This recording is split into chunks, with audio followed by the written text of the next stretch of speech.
දැන් ලංකාව අපි ගොඩක් කට්ටියට ලොජිස්ටික්ස් දැන් ඈතක ටෙක්නොලොජි ප්‍රශ්නයක් තියෙනවා කලබරේෂන් කරන ගතිය අඩුයි එතකොට ස්කිල්ස් වල ප්‍රශ්නයක් තියෙනවා සාමාන්‍යයෙන් එළියේ ඉන්න කෙනෙක්ට මේක අපි කියනවාගේ මේ පේන් නැති නමුත් ලොජිස්ටික්ස් එකේ තියෙන ඊට අමතර වෙන ඕවරාචින් ප්‍රශ්න මොනවා හරි තියෙනවද ඒ කියන්නේ කනෙක්ටිවිටි එක සම්බන්ධයෙන් හෝ ඒ කියන්නේ අනිත් පැත්තෙන් සමහර වෙලාවට ජියෝපොලිටිකලි වෙන දෙයක් නිසා හෝ මේ සමහර සප්ලයි චේන්ස් එක්ක ඉන්ටර්ලින්ක් වෙන්න බැරි චැලෙන්ජස් තියෙන අනිත් පැත්තෙන් සමහර සප්ලයි චේන්ස් මෙහෙට චේන් එක පිටින්ම මූව් වෙන අවස්ථාවක් තියෙනවනේ එහෙම වෙන්නේ නැති මොනවා හරි අවස්ථා ප්‍රශ්න එහෙම තියෙනවා චැලෙන්ජස් තියෙනවා කියන්නේ මෙහෙමයි ලොජිස්ටික් සප්ලයි චේන් කියන එකේ ඒකේ වැඩේ හරියට වෙනකන් කාටවත් පේන්නේ නැහැ ඒක වැරදුනාම තමයි පේන්නේ රයිට් ඒක කියන්නේ අප්සෙට් ගියාම තමයි කට්ටියට පේන්නේ හැබැයි ඒකේ ගොඩක් ප්‍රශ්න තියෙන්නේ ලංකාවේ මම ස්ටඩි කළ සහ මගේ දැනුවත් විදිහට මට හිතෙන්නේ මේ අපේ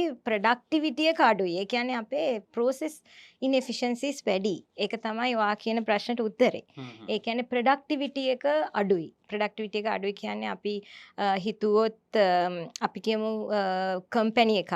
ඒ කම්පැනි එකේ තියෙන පුළුවන් planning inefficiencies. එතකොට අපි ගොඩක් manually තමයි වැඩ කරන්නේ.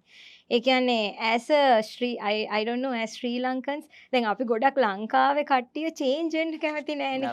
ඒ කියන්නේ ඒගොල්ලන්ට process එකක් දුන්නොත් අපිට ලොකුම තියෙන challenge එක තමයි ඇත්තටම ඩිජිටලයිසේෂන් එක අපි කතා කරනකොට ලොකුවටම තියෙන ප්‍රශ්න change management එක. මේක මිනිස්සුන් ධාරණය කරගන්න විදිහ සහ මිනිස්සුන් ඒක කරන්න කැමති වෙන විදිහ. ඉතින් අර ඒක මිනිස්සු කරන්න කැමති නැති වුණාම එතන ලොකු ඒ කියන්නේ ලොකු efficiency එකක් අපිට බලාපොරොත්තු වෙන්න බෑ. අර නමට සිස්ටම් එකක් තියෙනවා නමුත් Excel sheet එකක වැඩ කරනවා. අන්න ඒක තමයි අපිට තියෙන ලොකුම challenge එක. ඒ කියන්නේ ගොඩක් මම තව චුට්ටක් ඒක ගැන කතා කරොත් ගොඩක් කට්ටිය measure කරන්නේ output එකක් විතරයි.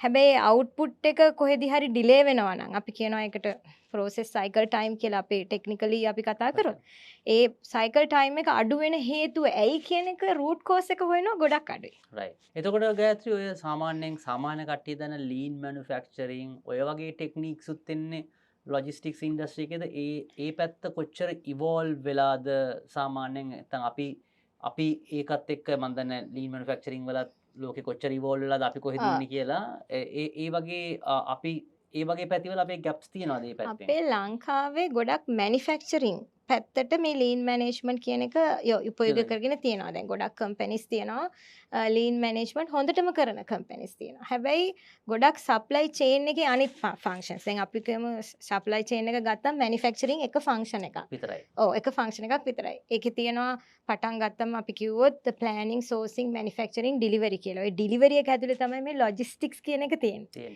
එතකොට logistics සහ customer service කියන එක. මොකද අපි customer ට ගොඩක් ලොජිස්ටික්ස් තමයි කස්ටමර් ෆේස් එක විදිහට අපි කියන්නේ ලොරියක් උනත් බඩුවක් අරගෙන යනකොට ඒ ලොරිය ලොජිස්ටික්ස් නේ.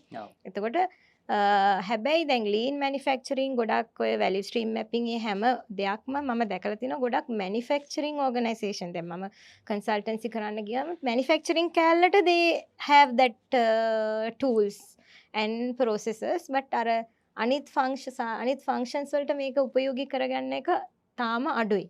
ඒකේ එකක් සමහර වෙලාවට තියෙනවා දැන් ලංකාවේ මම මගේ බිස්නස් එක කන්සල්ටන්සි හින්දා කියන්නේ ගොඩක් අපි මිනිස්සුන්ගේ ඒකේ ලොකු චැලෙන්ජ් එක තියෙන්නේ මිනිස්සුන් හිතන්නේ අපි කන්සල්ටන්සි එකක් කරනවා කියන්නේ රිපෝට් එකක් දීලා ඒ කියන්නේ පර්සෙප්ෂන් එකක් හදාගෙන තියෙනවා රිපෝට් එකක් තමයි මේ කන්සල්ටන්සි එකක් පස්සේ අපිට හම්බ වෙන්නේ. නමුත් ඒක අපි ටීම් එක අතින් අල්ලගෙන මේක කරලා පෙන්නනවා කියන එකට ගොඩක් මිනිස්සු හිතන්නේ. ඒතර අර කන්සල්ටන්ට් කෙනෙක්ගෙන් කියන්නේ හරියටම ඒක ඉම්ප්ලිමන්ට් කරන ඕගනයිසේෂන් එකකට වුණත් අර බිස්නස් එකක් දෙන්න රිලක්ටන්ට් වෙනවා. එතකොට අර එතන පොඩි ગેප් එකක් තියෙනවා. මොකද හරියටම තමන්ගේ process gap එක ඇනලයිස් කරලා නැත්නම් අපිට අර මං කිව්වා වගේ output එක විතරක් නම් අපි measure කරන්නේ root cause එක measure කරන්නේ නැතිකොට එතකොට අපිට ඒක improve කරන්න බෑ. පැහැදිලි.